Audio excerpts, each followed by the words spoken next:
Hi everyone, welcome to episode 65 of Mompreneur Space live show. I'm Kenneth Choo, the host and also the author of Mother Industrialist, Perfecting the Balance Between Motherhood and Business Success. So I've been running my own digital marketing agency, KC Creative Marketing, for the past 5 years. And with this new season, I hope to give more values to my viewers. I will still be bringing on a different mompreneur guests each week to share about their insights with all the mompreneurs and also the inspiring mompreneurs so that they can be inspired and learn from.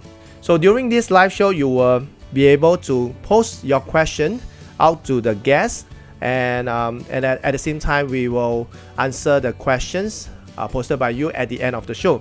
So let's get the show started. Okay, so today I have this really awesome guest. I met her in a very unique event, and this event is I'm the only guy there, and it's called Connected Women's. They have this networking session, and I get to know her because she was hosting for that event that I was attending. So in this episode, we're going to talk about growing up in an entrepreneurial family. So this amazing mompreneur, she's a lawyer turned entrepreneur. She's a speaker and writer. She's a mompreneur with 3 beautiful children, 4, 6, and 8. And without further ado, let us welcome Lise. Hi, hello Lise. You're welcome. Thanks for making time to come onto my show. And as a tradition, there's every guest get to post the question of the day out to the audience and also to the next guest. So are you ready to answer the question of the day posted by the previous guest before we officially kickstart the show? Okay, so the question of the day posted by the previous guest is: sleep is for the weak. What do you think? Okay, so I repeat again. The question of the day posted by the previous guest is: sleep is for the weak. What do you think? So Liz, are you ready with your answer to the question of the day posted by the previous guest? Yeah, so I've always heard of entrepreneurs who always say, you can sleep when you're dead. But for me personally, I realized that if I have less than 6 hours, or sometimes if I'm very tired, less than 7 hours of sleep, I am not able to be creative and function at a pace that I would like to function. And I get very cranky, and it just is very unproductive in the end. So I try as far as possible to protect my sleeping hours. And of course, it's challenging because the children are quite young, and sometimes my sleep does get interrupted. But yeah, I'll try my best. Yeah. That's good. Yep. That's good. Thanks a lot. Thanks, Liz, for sharing your answer to the question of the day. And now we can officially kickstart. And I would like to say a big thank you to Chloe for letting us know that there's some problem with the audio. Thanks, Chloe. Yeah, thanks a lot. So we are also seeing people coming in. So if you are coming in, you're tuning in, do let us know. And maybe for the benefit of the audience, for those who are seeing Liz for the first time, maybe Liz, you can do a short introduction of yourself. What were you doing before you start your own business? And because today's topic is about growing up in an entrepreneurial family, maybe you can share with us what is your family background, family businesses, and what were you doing, and what industry are they in, and also to share with us how is your journey, because you are a lawyer by profession and you became an entrepreneur. And for you, not forgetting, you are also a mom with 3 beautiful children, 4, 6, and 8. So maybe you can do a short introduction and to share with the audiences about you. Yeah. Okay, let's see if I can remember everything that you asked me. Okay, so I'm Liz, and I am currently the brand boss and strategist at the Brand AdvantEdge, as you can see here. Okay. Basically, besides this business, I also have, with other partners, I have a business mentoring business. And also I'm working on other family businesses, especially dealing with hair loss with new technology. Previously, I was a lawyer. I also worked at the book council as a marketing director, and also previous to this, I was managing family businesses in the health and beauty space in Singapore. and also helping out with the head office in Norway, because that's where my mom lives with my stepfather. Yeah. So I come from an entrepreneurial background. My family businesses, other than the health and beauty one, is in the F&B industry. Pun Huat, that was started by my great grandfather, I think about 70 years ago. Wow. Short if I get the answer wrong, but yeah. So it started by my great grandfather, and as a child, after and I believe my grandfather was the one that developed the Red Man cordials, and he is the one that came up with the name Red Man. Wow. So when I was in kindergarten, we had a factory in Alginate. So I would spend a lot of my days after kindergarten. My grandma would pick us up. Then we will hang out at the factory and just watch the machines work. You know, sometimes there'll be a crash because all the bottles crash together and drop on the floor. Or sometimes somebody will, like my sister, just anyhow press the emergency button and everything will stop. Yeah, so and sometimes if we are tired, we'll be napping on the boxes, the cartons of cordial. So that is the Redman part. And also, like, sometimes at home we'll be packing things like the birthday candle holders. They come in huge boxes, and then we just have to pack them into retail size for the retail shops. So everybody pitches in when it comes to family businesses. Other than F&B, my grandfather also had his own recording business, and then at that time we were packing, helping to pack CDs and cassette tapes. The listed company, but he's not really involved in that anymore. But yeah, so it's a very diverse entrepreneurial background and something that I grew up with, and I think it definitely has mold and shaped how I think. That's very interesting, because for you come from diverse family businesses. That means in health and beauty, and also in the F&B, which is the baking side, which what Pun Huat is doing. So what? Because for me, today's topic about growing up in entrepreneurial family, I haven't had a guest that come from a family background of businesses. For me, my family used to run a photo studio, what we call in Chinese called 相馆. In the past, where there's no digital camera, we are using the film, or we call in Singapore we call it film. Which the elderly will say film, because we grew up in that environment, and we own a photo studio that help people to process their film into photos. I will develop into what we call 3R, 4R, 8R, and stuff like that. Then we will work with a lot of the photographer at the tour agency. So in the past, right, the tour agency will have photographer following them to take beautiful photo for them, and they will order the photo like, this one, how many people are there? I'll order 5, 10, and all that stuff. So I grew up smelling all the chemicals, and also playing with the film. Getting high. I cannot remember whether I will get high from all the chemicals. That's why you cannot remember. But I guess it's interesting, and I was sharing with Lise that while growing up, right, because for those who are like maybe in the 30s, right, you might know like what this film looks like. So it's the negative that you need, that most of the analog cameras, they will use this film that is inserted. So and all this film, the maximum is 36 photos in one. Not as compared to now digital, you can take as many thousand millions, but back then it's only 36 per row. So maximum you can only take 36 photos. So for us, that it comes with I would say like a metal cylinder, where the negative is inside, and you have to take out the negative and process it to expose it. So it became what we call a negative film, where you can see the exposure. So when we break it up, right, at the two sides there are these metal rings, and me and my sisters and my cousin, we used to use that as what we call money. It looks like those coin, the gold coin, but it's black in color, black metal. So we use that as toys. So we grew up with a lot of cameras around us, with a lot of light box. Even we have the black room, and the black room, in fact, is our storeroom and our like a child holding area. So it's very interesting that we have that. We didn't know that it was a black room for them to, in the past, where they need a black room to do those big portrait graduation photos. The black and white photos. So that is the upbringing. So I only had that experience. Although my grandfather, he has a F&B business, he was selling fishball noodle, kway chap, and laksa, which when I grew up, he already sold all these businesses to someone who take over it. So for you, it's like you came from a very diverse family businesses, and that is where I want to ask you that you managed and developed family business in health and beauty for 8 years. Maybe you can share with us, was it in the past 8 years? Was it after you graduated? You were helping them with it?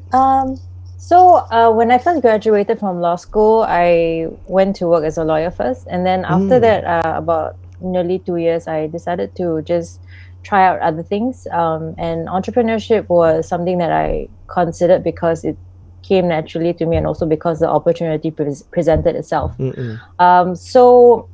Like previously I mentioned, my mother and my stepfather, they have companies in Norway, and they've always been people entrepreneurial, and so wanted to try selling their products in Singapore. Health supplements, mainly focus on slimming, and also beauty skincare products that are mainly focused on anti-aging. Yeah, so we initially, of course, we went into the local retailers, but it proved to be a bit too expensive and not sustainable, especially for small businesses. So it's something that we had to consider at the time. At that time, the e-commerce movement was still just starting up. So I thought it's better for us to just move everything online, and then we can also have international reach. So that has been much better for us. And while we are diversifying into selling other things like slimming machines, for example, in Norway, based on cryotechnology, using the same technology for hair loss, we are still learning along the way. I don't think the learning ever stops, and I'm actually very grateful for all the people that I've met along the way who have contributed and well, basically to my business education. Because even though before law school I did go to business school, I have a marketing degree as well. They don't teach you all these things in business school. Yeah, it's basically the school of hard knocks and disappointments, and you just have to get up again after you get knocked down. Yeah, so I guess that first experience for me was, it for lack of a better expression, a baptism of fire into business, and that is where I learned a lot, and also different business processes, and figured out what I'm good at, what I'm really not good at, and yeah, learn to create systems and market properly. Yep. So I can see that you, because of your family business and managing them, that's why you are able to understand that you can't really. Do you think that you can't really learn entrepreneurship or business just from the books, like from experience, because you studied in school, and when you step into managing and helping your family business, you realize that there's a lot of, it's different. Like you mentioned, there's still a lot of hard knocks that you did not expect. Like in theory, in school education, it's like, oh, everything is, or you just follow the step by step, you get things done. But when you go out into the real world, it's totally different. Yeah, and also, I guess, okay, to be fair, what I studied in business school wasn't anything about entrepreneurship. It just taught us things about different components about business, but it doesn't teach you how to adopt a mindset that is beneficial for entrepreneurs to push forward even when times are difficult, to have resilience, and to be very selective about who you listen to. Especially when people are trying to be nice, they try to give advice all the time, which is very nice of them, but at the same time, we don't want to get confused, and we need to stick to objectives. So I do think that, because also in every business is very customized, whatever solutions that you come up with, so in that sense you can't really teach that in school.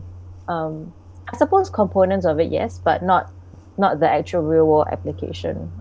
That you have to pay your tuition fees. So do you think that, like, that means you grow up in the entrepreneurial family, it helps you to be more resilient, to be able to adapt and able to change accordingly, rather than follow a system that you learn. It could be like the marketing that you learn. They'll talk about the 5 Ps and all that stuff. Do you think that it helps you in adapting and get into the real work faster because of the experience, because you can relate to the things that you learn while growing up? Is there any instances that you can relate to?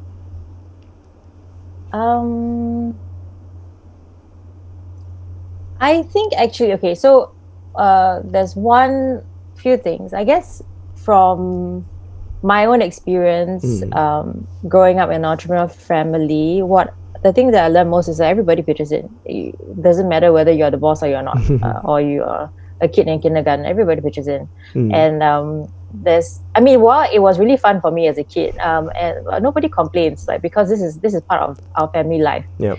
And there are a lot of things so when it comes to creating our own things or like doing things on our own, I guess I got that from the business side of my family, because, for example, my grandma makes her own chili. My grandma is somebody that can cook very well. Features very strongly in my life. She cooks very well. She's a Hainanese grandmother. Oh, okay. My wife is a Hainanese. Oh, yeah. Then there's a lot of good food there. Yeah. So she makes her own chili, and we make there's a lot of things that we do on our own. And I guess it's also the mindset of not being afraid of doing that. And one of the other things that I really learned from my grandma is every time when we run into a problem, or if my car has broken down, or something is not going right, I can always count on my grandma, because she will rely on her own ingenuity to figure the solution out. And I guess the resilience comes from learning the attitude of resilience, I suppose, comes from there. I mean, yeah. So, but actually, to be fair, also, I guess for me, resilience also came from going to law school, pushing through even though it's difficult, and also being able to think outside. Well, not really. Well, think critically, actually. And then from there, I realized that, I don't actually have to accept the status quo. I don't have to, for example, I'm not afraid to ask why certain things are the way they are. And if they are wrong, or if they could be done better, why not? Let's change something. Yeah. So I guess those experiences have equipped me in that sense.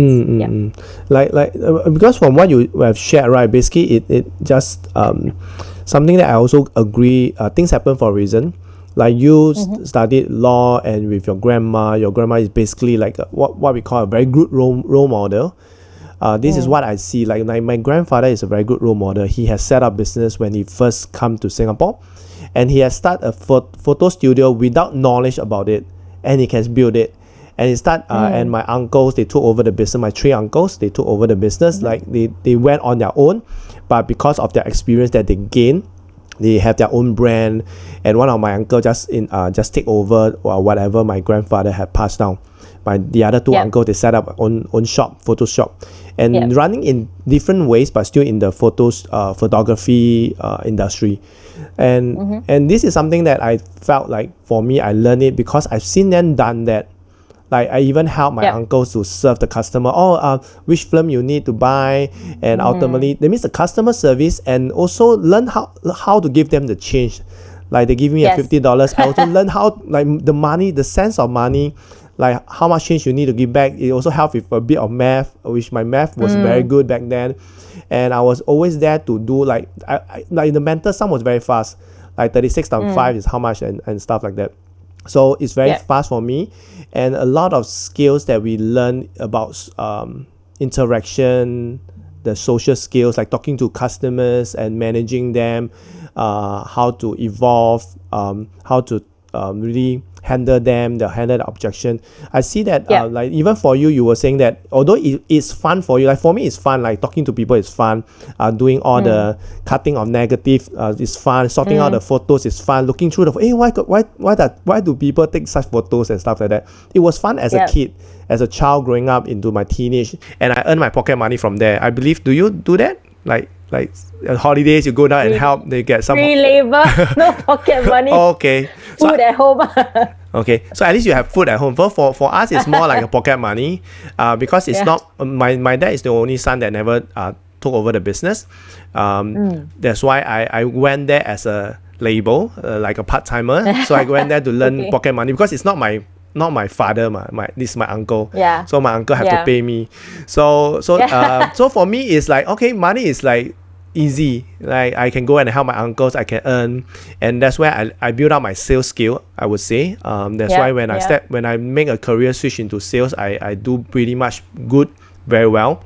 But it's because of the upbringing, because my uncles, they are role models, and my sense of aesthetic also grew from there. Like, that's why for you in the health and beauty, that's why you are very well groomed, your parents and also your grandmother. Like your grandmother is a very good role model, and that's why I would say that children growing up in the entrepreneurial family, right, we are very different from our peers.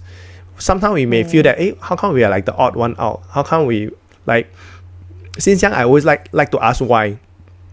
Like why this, why that, why this, why that. I thought I'm the only weird one, but it's also because we grew up in the environment, and the adults always tell us like, why is this like that? Why is it not like that? We learn a lot. We dare to ask, and entrepreneurs love to ask questions, and that's why we are solution provider. Yeah. And also and the other thing, because you talk about the law, like being a lawyer, going to law firm and practice for 2 years, right? When you graduated, you practice 2 years. So year plus. Yeah, of a year plus. So my thought is like, when you grew up in the environment that your family is running businesses, have you ever thought of like, why do I still need to study so hard and get into law school? Since my family is doing business, I might as well take over the business. Do you have the thought like, why do I need to study so hard?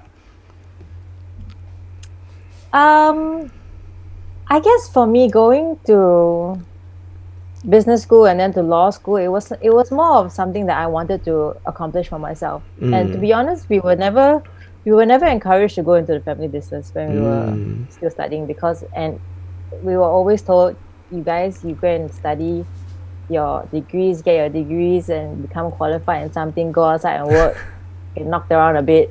Then if you want, then you may be considered to join a family business. And I don't think I've ever actually, while I was studying, wanted to do anything with business. Also maybe because I wasn't ready mentally as well.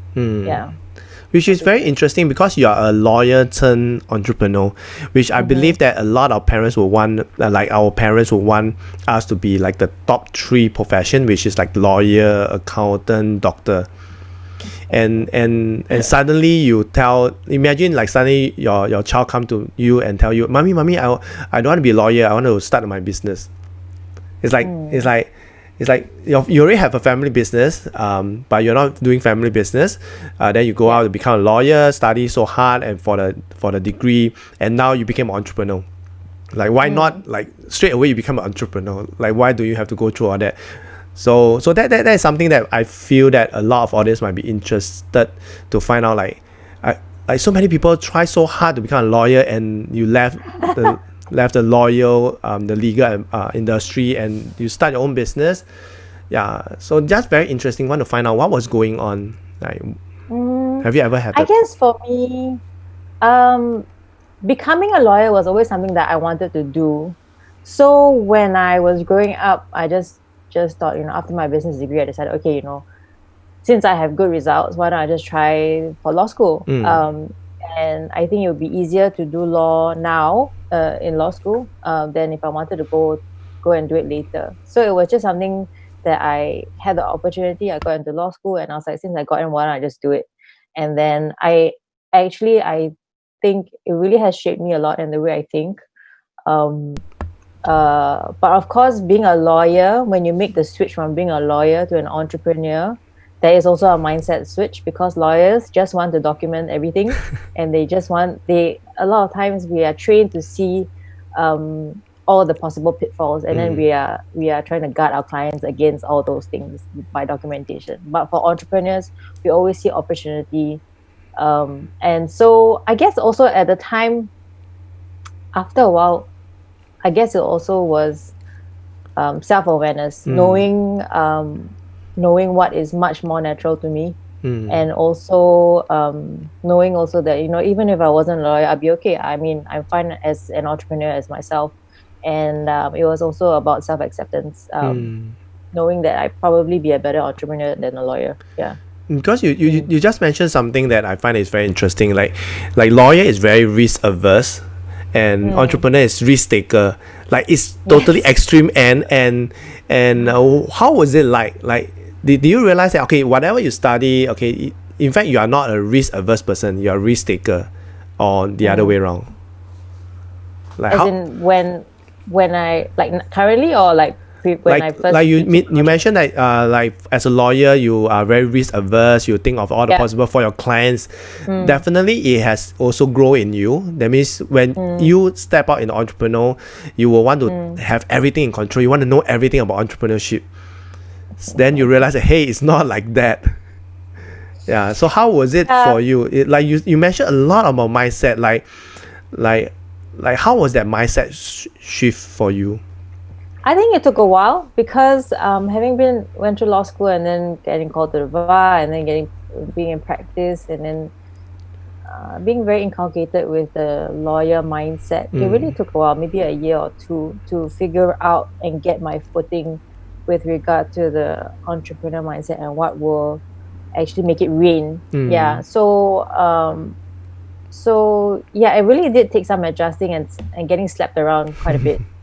Yeah. So you kind of wake up from reality, or wake up from the facade of... so basically come out from the bubble. Basically for me it was like that, and the business world is so different from the legal world. Yeah. So that's helping your mom in the health and beauty industry, because that was after you finished, after your practice in law, then you went into this. So at that point of time, you are managing, at the same time you're also building up your entrepreneurship. So would you say that is a good training ground for you, because it's still your mom's business, that you can that she's still the main person that... Sorry, did you have any other things in your question? No. That? No. Okay, so it's definitely a place where I learned a lot, and about business, about how to do things, how not to do things, how to figure things out on my own, how to disagree with my boss, who is also my mother, how to work with my mother, how to not kill each other. Yeah, so family businesses have this very interesting dynamic that I find. I mean, having worked outside in normal businesses where it's just management and employees. When it's family businesses, there's a lot of there's as much baggage as you want to bring into it. So it's just also about learning to be professional, and figuring out the best way to get to your objective without irritating your parent or your kid, basically, and working together harmoniously. It's really management, right? It's really like how to manage it professionally in the business. Then you still and how you say things. Which is I think this is very important, because a lot of times family business is not as easy as a lot of people think, because there's relationship, there's kinship. That also brings me to the next question, which is how are your siblings and your cousin doing now? Like are they starting their own business, or most of them are working for people? Most of them are working for people. My brother's a financial advisor, so I guess on some level he's kind of self-employed in that sense. My cousins, Osa is in Thailand. Osa Wang, she's my cousin, and she has her own business as well. So I guess if you want to look for all the cousins who are doing their own thing, it will just be me and her. Oh, okay. She and I are the same age, by the way. So that is why because before this, right, you did share with me, and I find it interesting. Like I mentioned, like my uncles, they took over my grandpa business, in the photography studio, but my cousins are not in business. And my dad is the only son that never took the business, and now I'm doing my own business. So which is I really find it very, very interesting. Like the immediate parent, right? Like our parents, they are in business, but we are not. Then when we are in, they are not.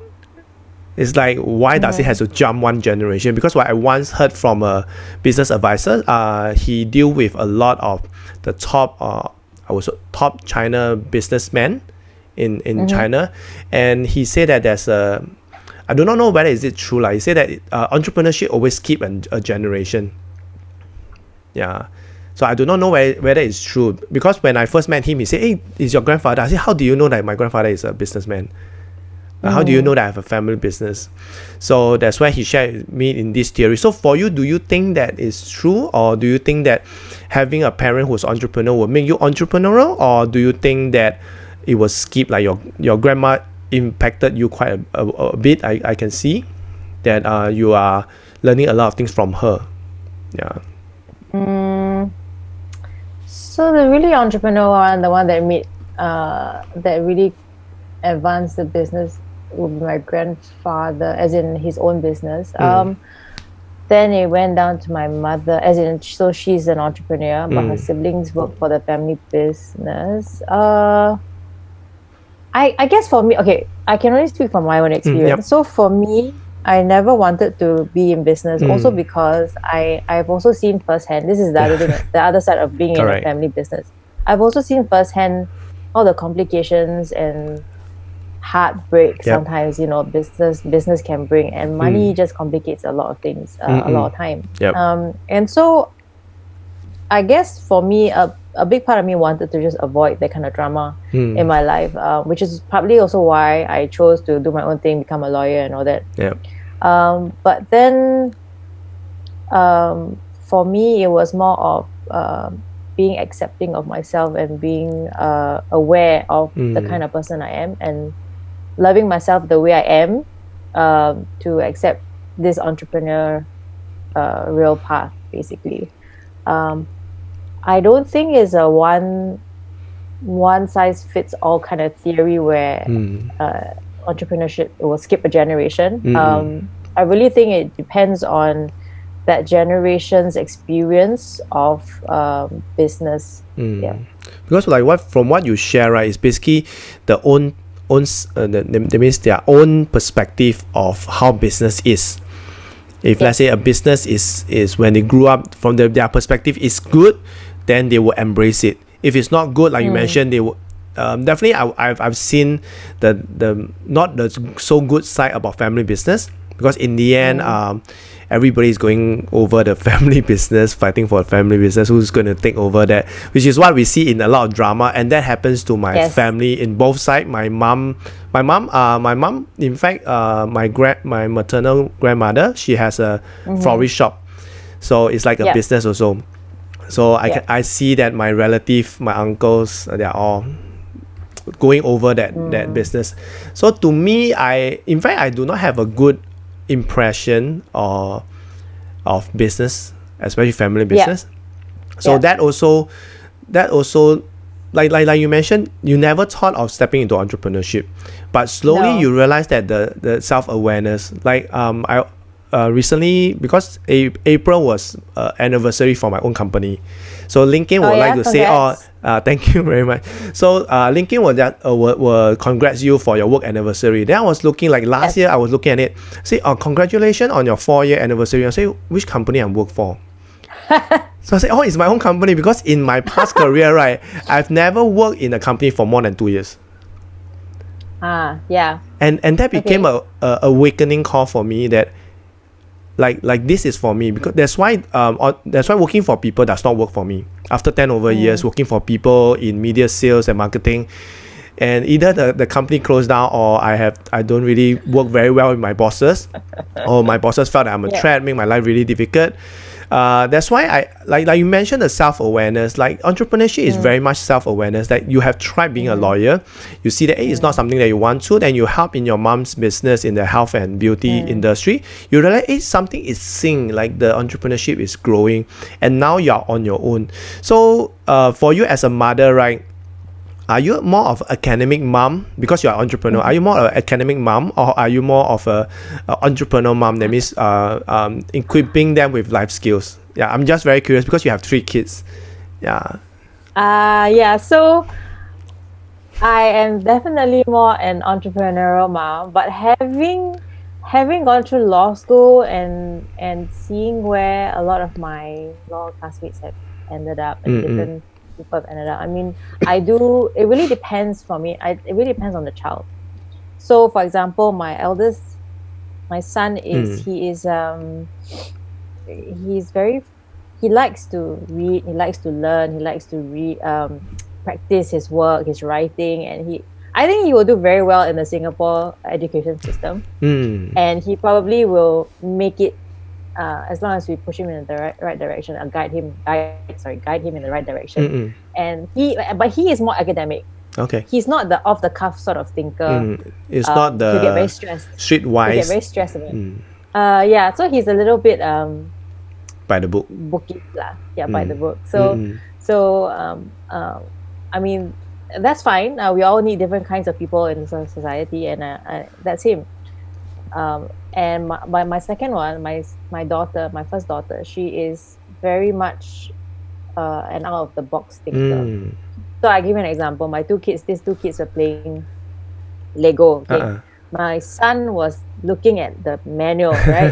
Step 1, step 2, step 3, step 4. Then he makes something that looks like whatever that's in the picture. Yep.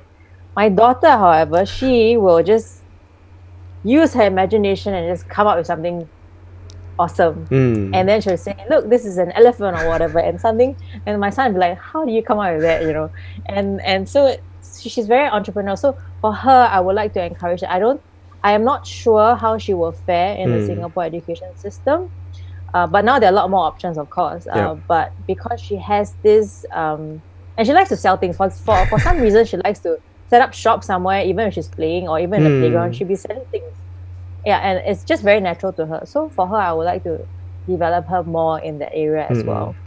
For the youngest one, let's see. That one, let's see.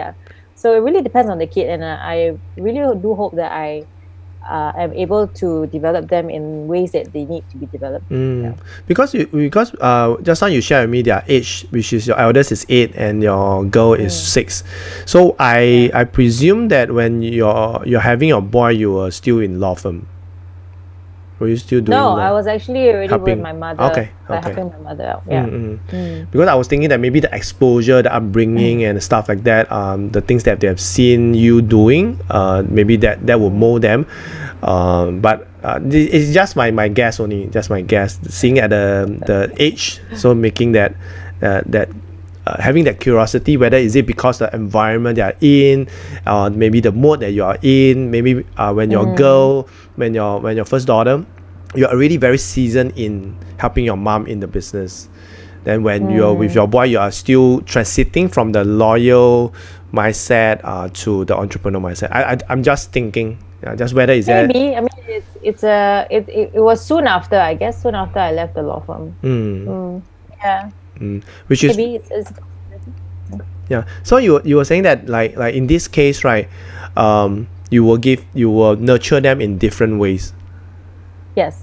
In anywhere that's possible.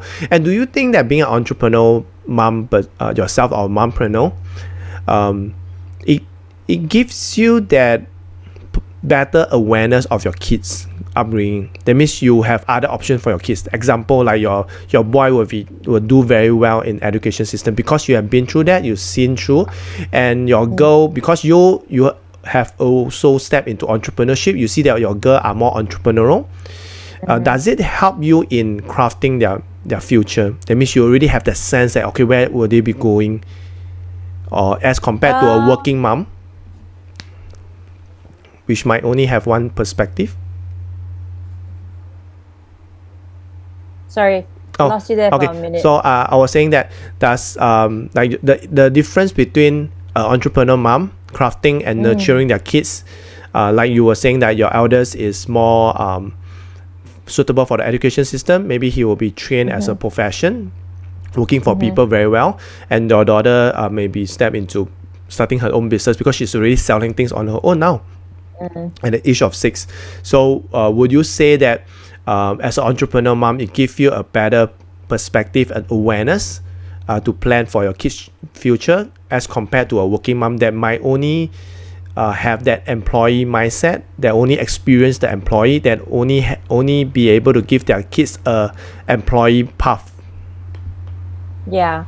So I would say I definitely have been exposed to quite a lot, especially in business, and I think that I would have for each kid an inkling about how their careers will pan out, how their lives will pan out. And but I guess even though, like, say for example, my son, I mean, even if he does choose to, you know, work for somebody in an MNC or whatever, you know, his path, I do hope to also inculcate in him certain principles, like investment principles, for example. So to also maybe just make his life a bit easier when it comes to money. So even though he would choose to go and work for a company, I would like him to know that he has other options in terms of maybe having a job plus much more side investment hustle, knowledge.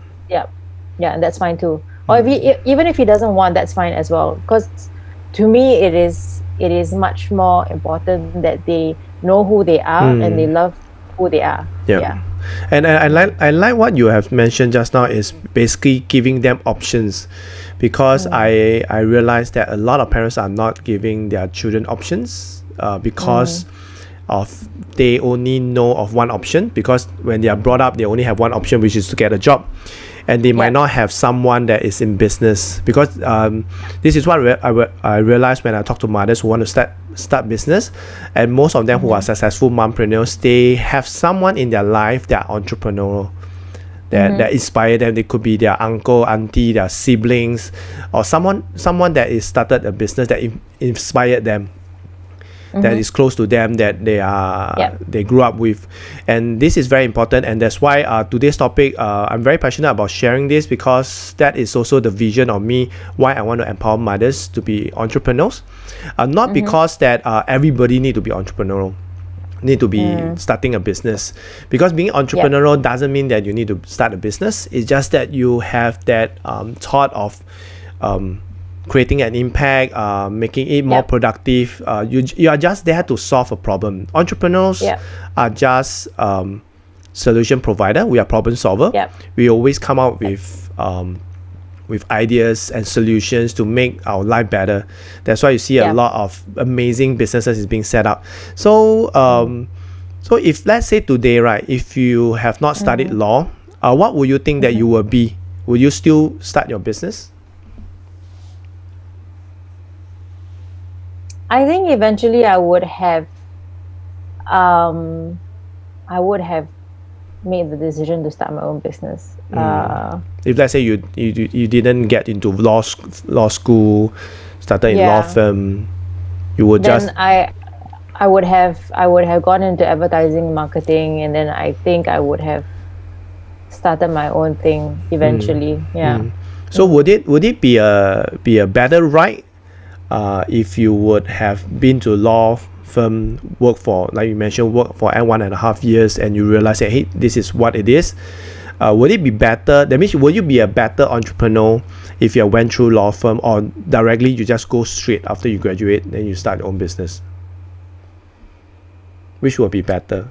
There's pros and cons. Like if I didn't go to law school and become a lawyer, then I would not.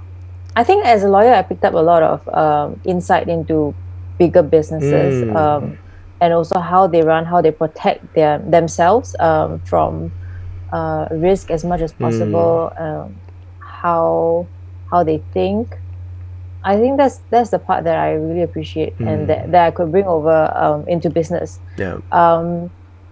But at the same time, I think being a lawyer made me extra cautious and not a bit more afraid to take the leap when I need to take the leap. Yeah. So perhaps if I wasn't a lawyer first, and I just went straight into entrepreneurship from business school, or maybe after a while in the business world, maybe I would have I don't know, maybe it's really hard to say, but maybe without the legal risk averse mindset, it would have been simpler in that sense. Okay. To just go with it, and don't think so much. But when you go don't think so much and you jump into it, right, you will have even harder knocks, right? Yes, that's true. That's true. But there are a lot of times, I think from my own experience, there just have been a lot of times where I've just been inhibited in my own head, whether or not it is justified. So you just cannot justify when you are an entrepreneur, you start a business. You just have to do it and know what, accept it, what is going to happen, right? Just be prepared. Just be prepared for the consequences, whether they are good or not, and then just roll with it. Which is very nice. I can see that. And for you as a mom, right, would you advise parents to send their kids to the three top profession that we have always been taught by our parents, which is like being a doctor, lawyer, and accountant? Like for you, you have been one of it before. So would you, as a parent, advise other parents or suggest to them to send their kids to be this top three profession for you? I think that first, it really depends on the kid. Don't push them if they're not really interested. Or I mean, I understand that kids do need some amount of pushing, but I would rather them figure out who they are, of course within reason, and that they know who they are, and they know what they want to do. But at the same time, having been through law school, I would say law school is really a place where my mind was stretched, as they really teach you how to think or how to question. And so there are things that skills skills more like that you pick up in different professions that are transferable for sure. But whether I would strongly encourage parents to send their kids to become doctors, lawyers, or accountants, I really can't say that, because it really depends on the kid. And although these professions may provide certain stability, I would like to dispel the myth right now that lawyers all earn a lot of money, because that's simply not true. It depends on the firm that you're with. So besides, it really depends on the kid, and also maybe on the family's financial circumstances. I think that is something that needs to be taken into account. And you mentioned something like the myth of like lawyers, doctors, and even accountants earning a lot of money, because I have friends in all that profession, and not every one of them earn a lot of money. You just have to be the top of that trade, of that profession, then you will be able to be paid. I also know that doctors that they are struggling. I also know of accountants that barely make a decent income. So I would say in the end, like you mentioned, it's really to the kid. The kid can be like, I always joke around, like, do you know that my daughter's piano teacher earn more than any regular salary worker? I wouldn't be surprised, man. So that is a profession, that is a skill that a lot of parents back then would not encourage them. Learn music, no career, and all that stuff. Learn piano and all that stuff. But in fact, they earn pretty much a lot if they really work really hard. And if you look at their job, their work, it's not that it's much easier. But it's a different scope. But if you are working on something, building on something that you are passionate about, why not? You can enjoy from it. And this is where I feel that the future for our children is very much into what they are passionate about, what they can master from it, rather than being like an average Joe. I would rather them focus on more like for my daughter, like you mentioned, now we have more options compared to our time. Like my daughter, I'm even planning to send her to SOTA, School of the Arts, because she's someone who like to draw a lot. She like music. She's have a flair for her piano.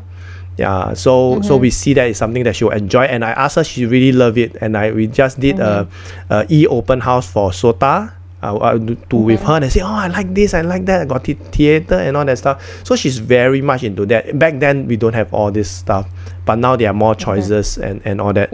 Yeah. So time really flies. I really want to keep talking about this with you, but before that, we have some very interesting question, and in fact, Chloe has this question that she was saying that what are some of your key attributes that you bring every day to your business and to your clients? Yeah. Key attributes. Key attributes that you bring every day to your business. What are some of it? Because you have all-rounded experiences growing up and also your career. Yeah. So maybe you can list like three key attributes. This is a very big question. Yeah. Okay, so the first thing, I guess the first thing that I always, when I meet my clients, is always about how I can serve them.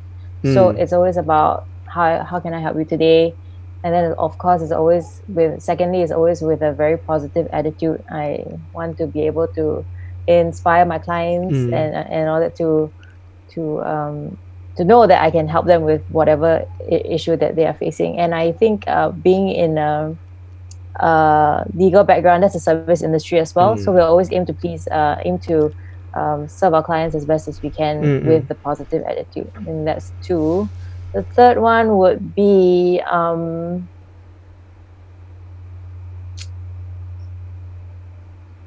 guess empathy. Empathy for what the clients are going through, and also figuring out a way that makes sense for them. Yeah. Okay. So what is the first one again? So serve, right? Attitude of service. Yep. Yeah. Attitude and service. Attitude of service. Okay. Yeah. And then a positive attitude to inspire confidence and manage and help them. And the third one is empathy. Yes, empathy. Okay, so I hope that Chloe liked these three attributes that Lise have shared. So I also happen to see a friend who's from the legal industry that's watching us. Yeah, so this will be very interesting. I shall not name. She loves to be discreet, as you know. Yeah. Okay. So pretty interesting, and thanks a lot, Lise, for sharing and also answering. I think the rest will be shy. So for those who are still tuning in on live, if you have any questions to ask Lise, you can always post in the comment section. After this, we will go in and see the comments, and Lise will be more than glad to reply some of your questions in the comments. So as I mentioned, like, I would really love to have you. So for those who want to get hold of you, how can they get connected with you, Lise? The easiest way is just through social media. My social media handles for Instagram, Facebook, and LinkedIn is Meet Lise Chew. You can type it in the comment section later. Yeah. So in fact, for those who want to get connected with Lise, I've already mentioned it in the description. You guys can go to the description and get connected with her. If not, you can always search for any of the social media, Meet Lise Chew. Then you can get connected with her. So last but not least, this is your turn for you to ask the question of the day that will be posted out to all of you that is tuning in, watching the replay at the same time, and also to the next guest. So are you ready with your question of the day? It can be anything about like entrepreneurship or something about like what you are doing now. You have your brand agency. So maybe any question that you have in mind that you want to ask to the audience, or maybe to the next mompreneur.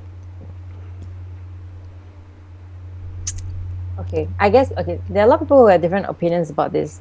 So I'm just going to ask, what is branding to you? Oh, just that. What is branding? Just that. Okay. Yeah. Lots of people have different opinions. Yeah. Yeah. What And is before we go, branding? I want to just say a shout out to all my friends and family who are tuning. Thank you so much for your support.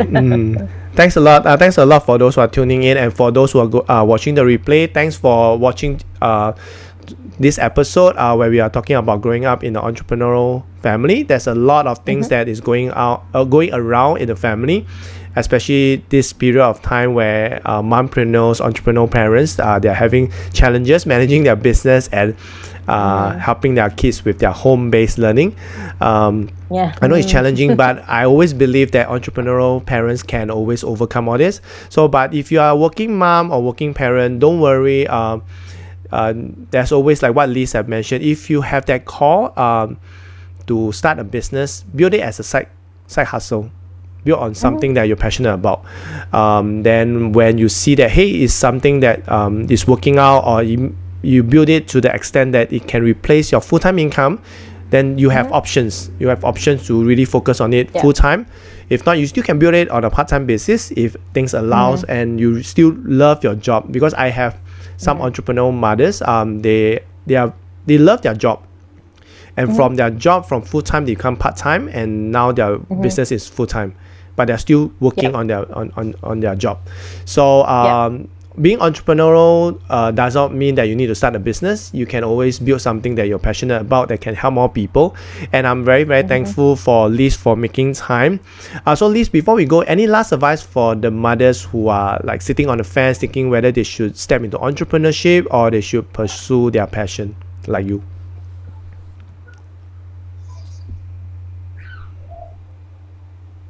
I guess so this is not going to be easy. Okay, being an entrepreneur is never going to be easy, and sometimes you just have to work through the night or work and then deal with your kids and work and deal with your kids, and sometimes it's all just in between meshed together. And work life it's not really a balance; it's more work and life together, and you figure it out. Yeah, and so I guess I will only encourage people who are willing to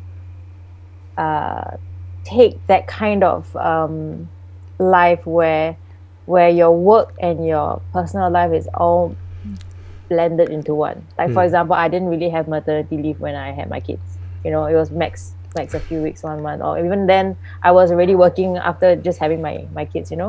So it's going to be things like that we will miss out on, but there are also trade-offs in the sense of independence, flexibility, and also actually if you hustle right, then entrepreneurship will actually really work out really well for you. It's just a matter of persevering, having that resilience, and believing in the vision that you have for your business. Wow, that is a very great advice. And for those who are tuning in, this is Kenneth here. Thanks, Lise, for making time and sharing with so much nuggets. And really enjoy this episode talking about growing up in entrepreneurial family. And thanks a lot for those who are still tuning in. Thank you very much. If you have any question, you can always leave in the comment section. And Kenneth here signing off with Lise, and I will see all of you in the next episode. See you guys. Bye. Thanks. Thank you, Bye. Lise. Bye-bye. Thanks. Bye.